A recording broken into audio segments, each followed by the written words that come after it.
Hi, I'm Neil and welcome to Dreaming of Chess Mastery, the YouTube channel that examines the world of adult chess improvement.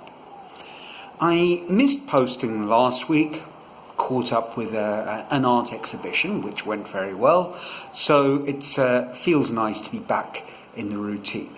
And of course, today being the 1st of March, it's a day for a little bit of reflection on how my own adult chess improvement is going. I'm a couple of months into a program that I'm loosely following, so I thought it was time to just take stock.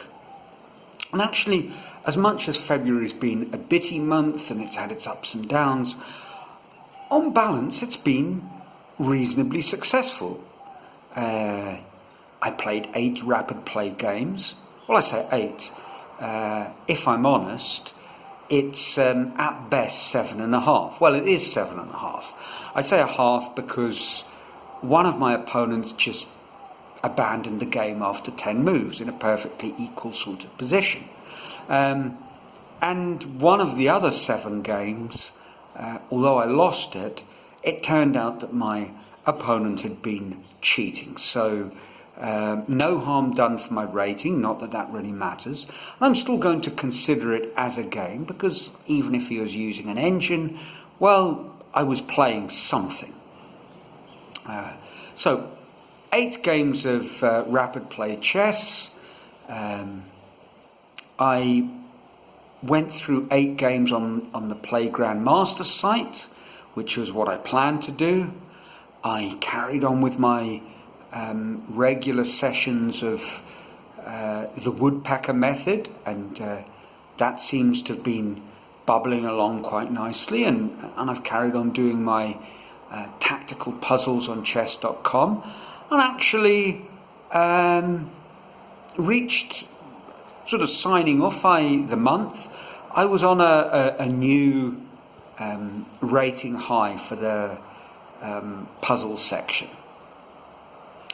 I also completed a short opening course on Chessable. So stuff has been done. What didn't go as well as planned was the business of analysing my games, which is really the hard work part of it. And the stuff that is hard work but without a sort of pre-existing structure to help keep me disciplined. So perhaps that's not so surprising. Yeah. And I thought about it. I made a video during the month about how perhaps you don't analyse a full game, you just analyse a move. And I've done a little bit of that. But I'm going to make what might sound like a controversial, perhaps even contradictory statement. A lot of the advice out there says when you're analysing your games, you've got to do it yourself. So you analyse first and use the search engine for checking. And I'm going to say no.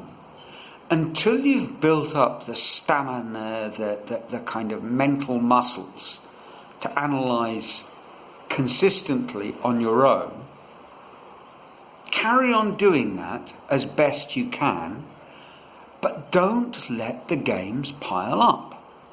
Use the technology. Just be cognizant that you've got to use it within certain parameters and limitations. What do I mean by all of that? Well, if I'm just analysing a move and even that is going along very slowly, but I'm playing 8 games a month, what's going to happen is that game after game is going to pile up in my database unanalysed.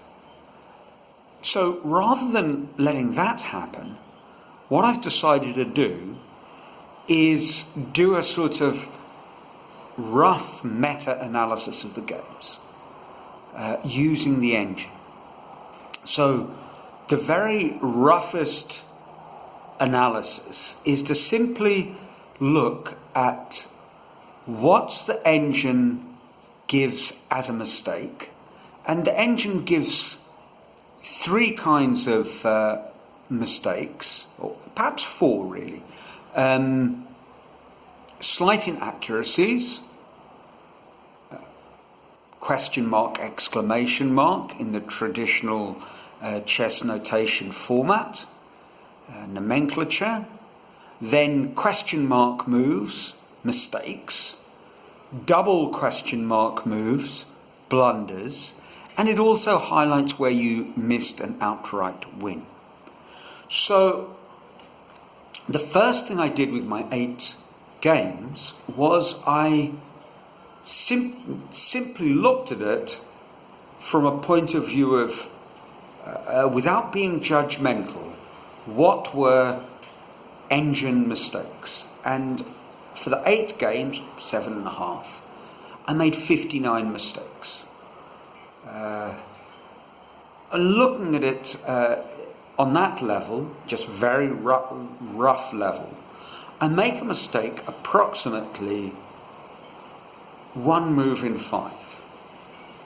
So the next thing I did is I said, again, not considering the quality of the mistake or whether it is really a mistake at all, let me divide those up into opening, middle game and end game. And that is what I've started doing. I'm on the very beginning of this process, so this is a work in progress. But my idea is to see if there is an obvious immediate pattern that will guide where I should put my study time. I'm still going to carry on with my plan, but perhaps it's now the time to start tweaking the plan, to look if perhaps more of my energy should be directed in one direction rather than another. And just classifying the mistakes in this very rough way forces me to look at the mistake, and once I've classified them, to start looking at stage 2, whether they are mistakes at all. For example, in my opening mistake in the first game that I looked at, well, the machine gives it as a questionable and inaccurate move, but frankly it is a standard opening move that has been played tens of thousands of times. And maybe it's not the best machine move in the position, but one of them, a fourth move in the modern defence, switching into a perk versus the Austrian attack via knight f6, it's not a mistake.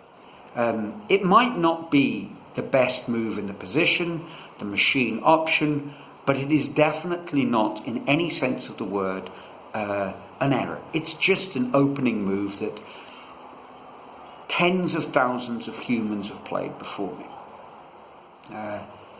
Engaging with the mistakes, starting this experience, and doing it in a way where I'm doing something constructive, where I'm making something, in this case a start at making a table of errors, to do what Axel Smith advises, the mistake analysis.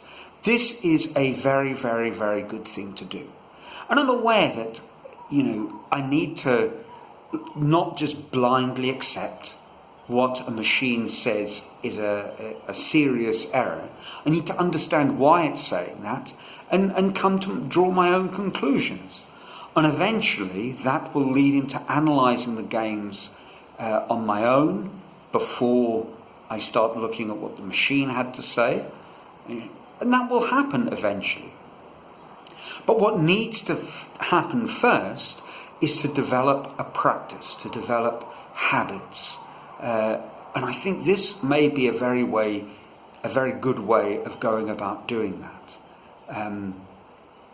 Eventually I'm going to share this via a blog post, how I've gone about doing this, but I think what's important is to do something active.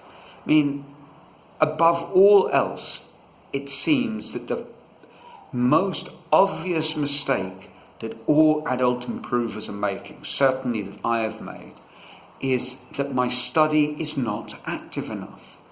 And any form of engagement that kind of becomes a sort of meta level of thinking is a good thing to do. So that's it for this week. I hope February went well for you. I hope your chess is bubbling over nicely, and until next week, ciao from a sunny Brazil.